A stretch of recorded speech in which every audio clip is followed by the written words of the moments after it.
Nadagdagan pa ang bilang ng mga nasawi sa magnitude 6.9 na lindol sa Visayas. At mula sa Bogo City sa Cebu, saksi live si Alan Domingo ng GMA Regional TV. Alan?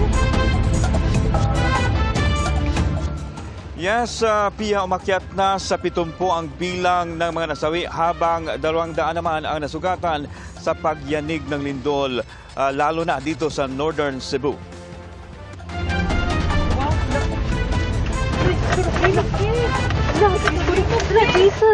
Ang mga sugatan sa magnitude 6.9 na lindol kagabi.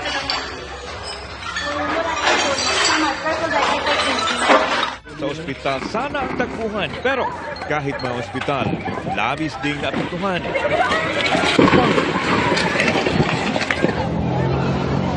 Kasagsagan ng lindol, isa-isang inilabas ang mga pasyente sa Cebu City Medical Center. Hili-hilera ang mga hospital bed sa labas ng paggamutan. 3 sanggol ang isinilang sa kasagsagan ng lindol. Agad silang inilabas kasama ang kanilang mga nanay. Isa sa inilikas ang 20 anyos na si Gistrel na nagtamo ng bali sa kanang kamay ng madulas habang lumilindol.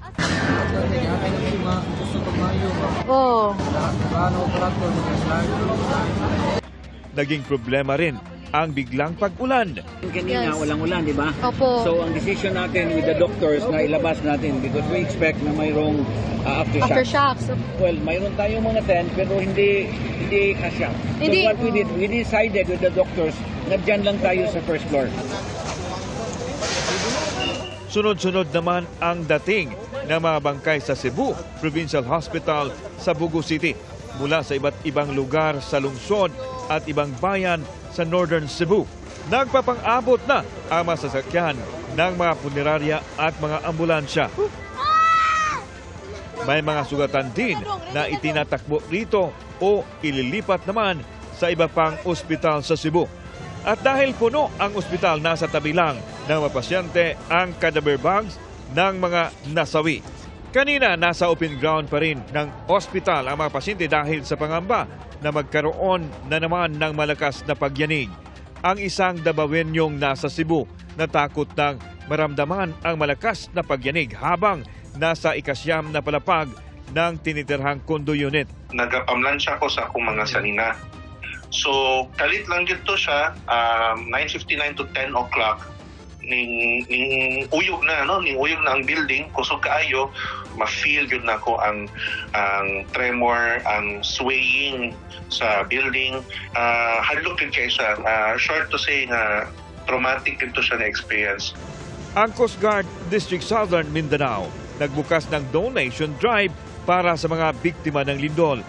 Handa na sa deployment ang Davao City 911 user teams kasama ang medical teams at psychosocial workers. Inihahanda na rin ang ipamamahaging food items sa mga apektadong lugar. Pia, hanggang sa mga oras na ito, wala pa ring power supply ang iba gumagamit ng generator sets. Wala ding malinis na tubig dahil hindi gumagana ang kanilang water utility. Kaya panawagan ng ating mga kababayan dito na sana mayroong ready-to-eat na pagkain at malinis na tubig para kanilang mainom. Pia. Mga kapuso, maging una sa saksi. Mag-subscribe sa GMA Integrated News sa YouTube para sa iba't ibang balita.